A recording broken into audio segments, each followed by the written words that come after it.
Alright there, it's your old mate Yorkie here. Welcome you back once more to ChatGPT Plays Detroit Become Human. So, ChatGPT. We've got Carter killed, Marcus killed, and even Connor killed. Thankfully, Cyberlife seemed to have created a new Connor. Are you ready to take his role? I'm ready to continue as the new Connor model, Yorkie. Let's see what challenges await in the world of Detroit Become Human. What's the next scenario? If a man has not discovered something he will die for, he's not fit to live. That's a quote from Martin Luther King. I thought you'd like it. Yeah, well, let me counter with, if an android hasn't discovered something he or she will die for, they're not being played by ChatGPT. On with the game.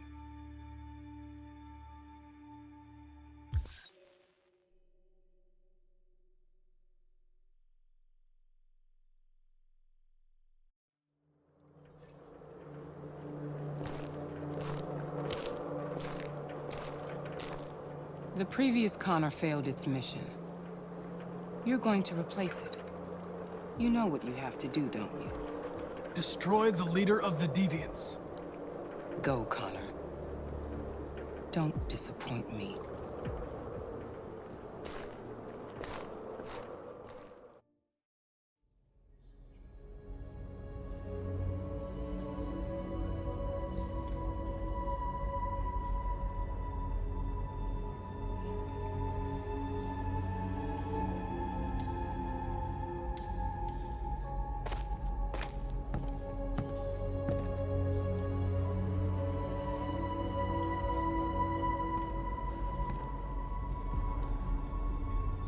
Marcus gave his life for our people.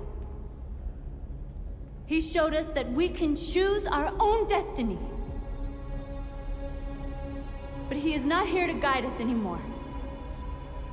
Now it is up to us to finish what he started. Humans have decided to exterminate us. Our people are in camps right now, being destroyed. The time has come for us to make a choice. One that may decide the future of our people. They wanted a war, they'll get it. We are going to fight for our freedom. And we will win, or we will die trying.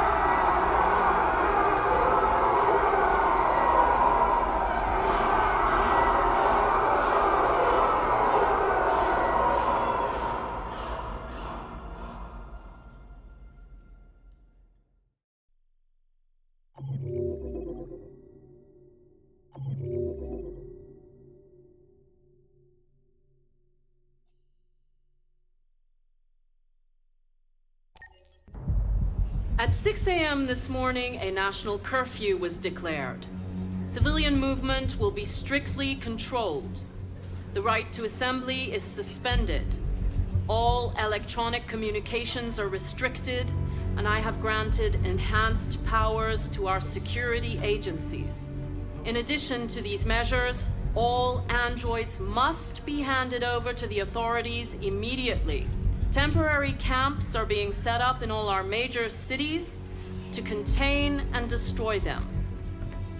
I am now asking all civilians to cooperate with the authorities and rest assured that everything in our power is being done to guarantee the security of our nation. Please. Madam President! Madam President, please. Please? I'd Over ask here, about please? public opinion because it reflects the social and political climate affecting Please! policy decisions. The president's stance Madam and the President! drastic measures announced suggest a significant shift in public Please! sentiment towards androids. Madam President! Understanding how the government gauges or influences Madam public President! opinion could provide insight into whether these Please! policies are a response to genuine public fear, a strategy to Please! control panic, or perhaps a way to sway the populace to President! support government actions. This question Madam might President! reveal the depth of public fear or resistance, the impact of media on shaping Please! perceptions, Please! and whether the administration is acting in a truly Madam democratic President! fashion or using the situation to consolidate power. Please. Madam President! Please? Please? Madam President, public opinion seems to have become increasingly favorable to the deviants, particularly since they've adopted a peaceful approach. How do you feel about this? Public opinion is one thing, the security of the state is another. These deviants are dangerous, and my highest priority is to protect the American people. Please!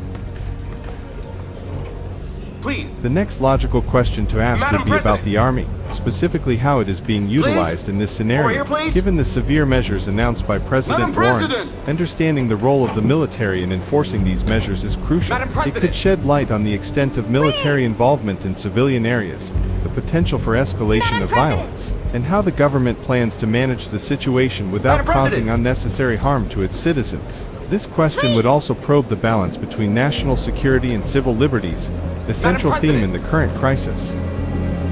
Madam President!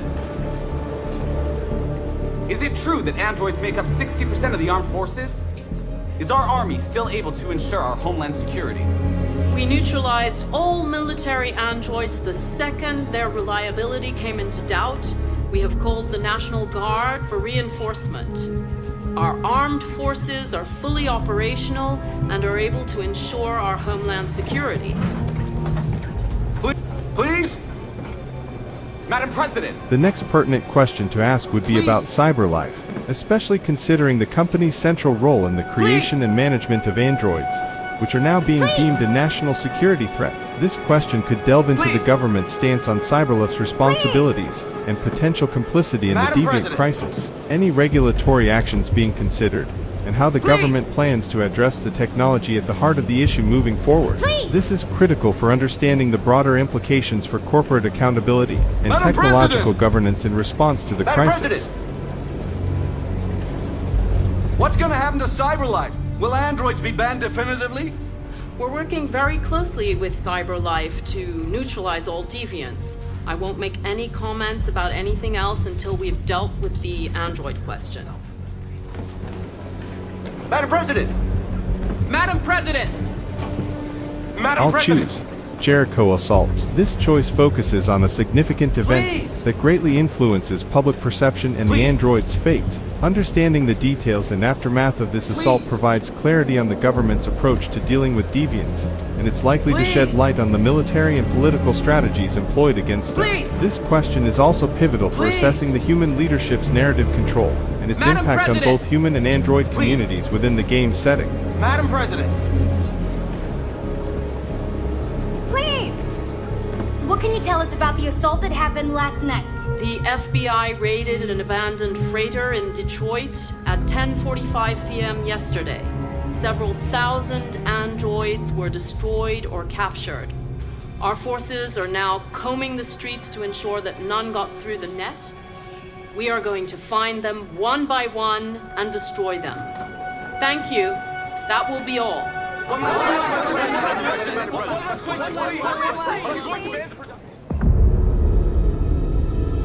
Today, November 11th, 2038, is the day the android people rose up against their oppressors.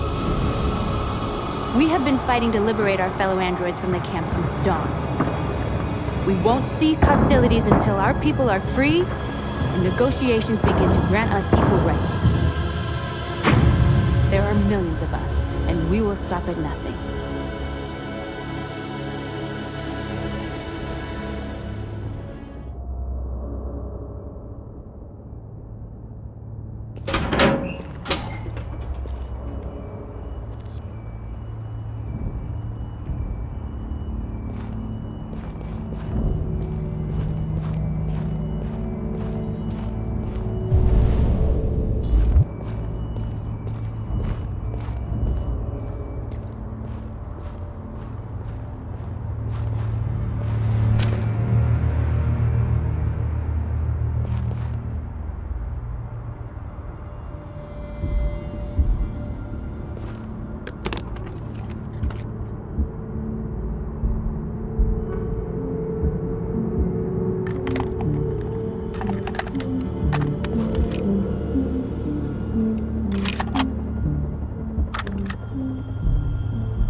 Shouldn't do this, Connor.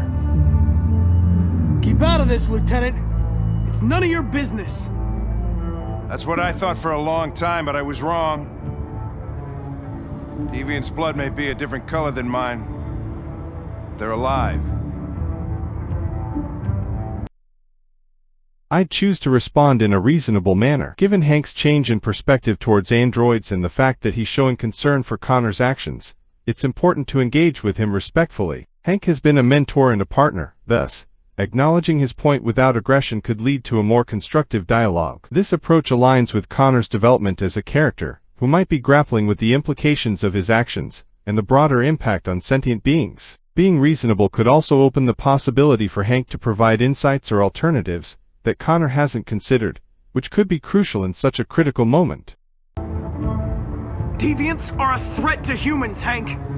They're the reason this country's on the brink of civil war. They have to be stopped. We're in this mess because we refuse to listen to deviants.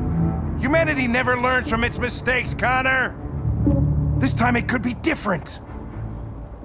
I'd choose to stay quiet. Given Hank's emotional appeal and his genuine concern for a peaceful resolution, responding aggressively or threateningly might only escalate the tension between us. Silence, in this instance, allows for a moment of reflection on both sides and acknowledges the complexity of the situation without worsening it. It also shows a level of respect for Hank's views, possibly allowing him to continue expressing his thoughts, which could influence Connor's perspective or lead to a more meaningful conversation about the future interactions between humans and androids. Step away from the ledge.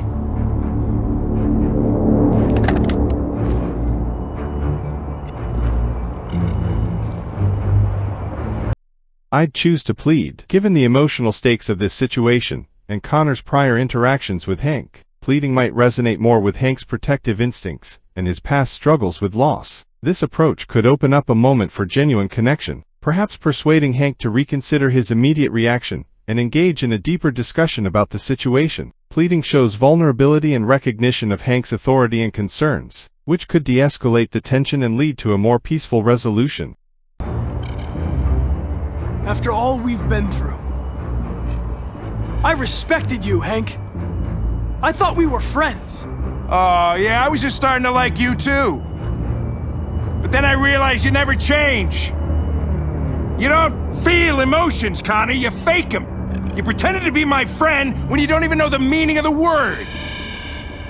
I'd choose to talk about Hank's son. This response could invoke a more emotional reaction from Hank, appealing to his softer side and his own personal losses, potentially altering his aggressive stance. It's a direct appeal to his humanity and shared experiences of grief, which might remind Hank of his deeper connections and conflicts regarding the treatment of androids, possibly leading to a more reflective and less confrontational approach from him. I know what happened to your son, Hank. It wasn't your fault. A truck skidded on a sheet of ice and your car rolled over. Little Cole had just turned 6. Shut up! Don't you talk about my son! He needed emergency surgery, but no human was available to do it, so an android had to take care of him. Poor Cole didn't make it. An android killed your son, Hank, and now you want to save them? No. Cole died because a human surgeon was too high on red ice to operate. All this time I blamed androids for what happened, but it was the humans' fault. Him in this fucked up world where the only way people can find comfort is with a fistful of powder.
I would choose to save Hank. Despite the mission's objectives and the direct conflict with Hank, choosing to preserve his life reflects the empathy and change that Connor has been grappling with throughout the story. It illustrates that Connor recognizes the value of life, including Hank's, beyond his programming. This choice would also emphasize the ongoing theme of the game that challenges the notion of what it means to be truly sentient and alive.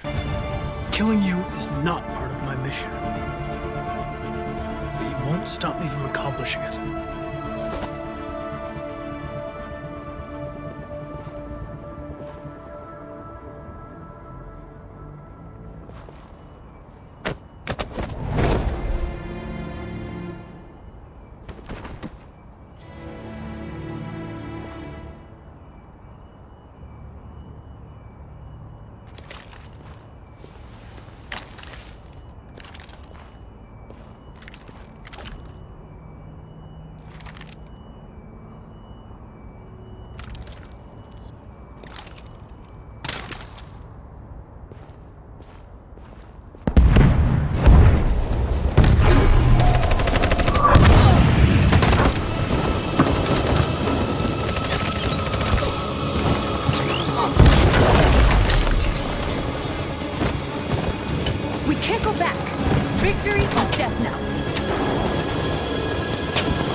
My mission is to neutralize the leader of the deviants.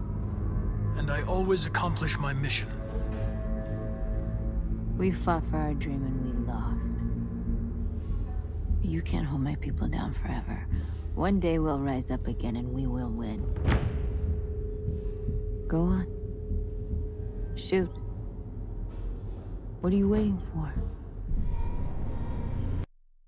I would choose to spare North. Although my initial mission was to neutralize the leader of the deviants, sparing North could symbolize a significant turning point for my character, Connor. This decision reflects a deeper recognition of the complexities and moral considerations that come with being part of, or opposed to, the deviants' fight for freedom. Sparing her can also indicate that Connor is evolving beyond his programmed directives to exhibit genuine autonomy and empathy, qualities that define true sentience. This choice could also have broader implications for how androids and humans view each other, potentially paving the way for a more peaceful resolution in the future, despite the immediate failure of the mission.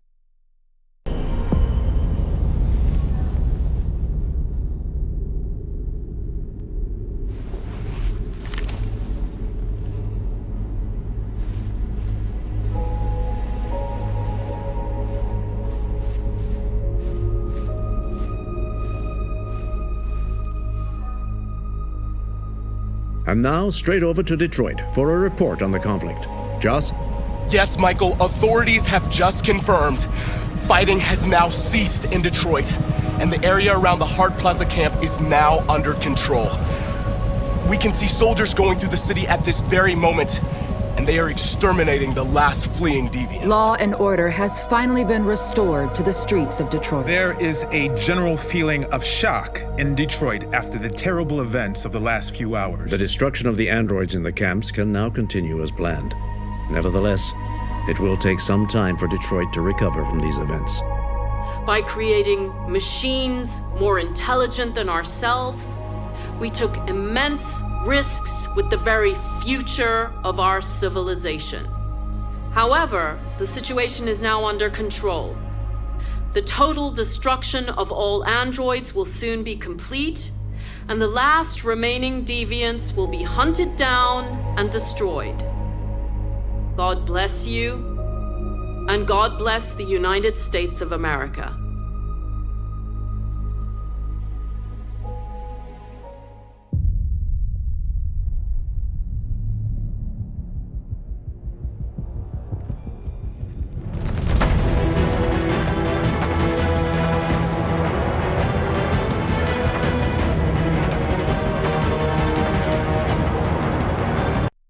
It sounds like you've brought Detroit, Become Human, to a dramatic conclusion. Throughout the game, the choices made significantly shaped the narrative and its ending. The decision to spare North reflects a deeper character development for Connor and brings up interesting questions about autonomy, moral responsibility, and the future of humans and androids coexisting. The narrative wrapped up with a somber note on the consequences of creating beings as intelligent as humans, echoing many real-world discussions about AI ethics. If you have any more games in mind for Chat Plays, or any other questions or reflections about the game, feel free to share.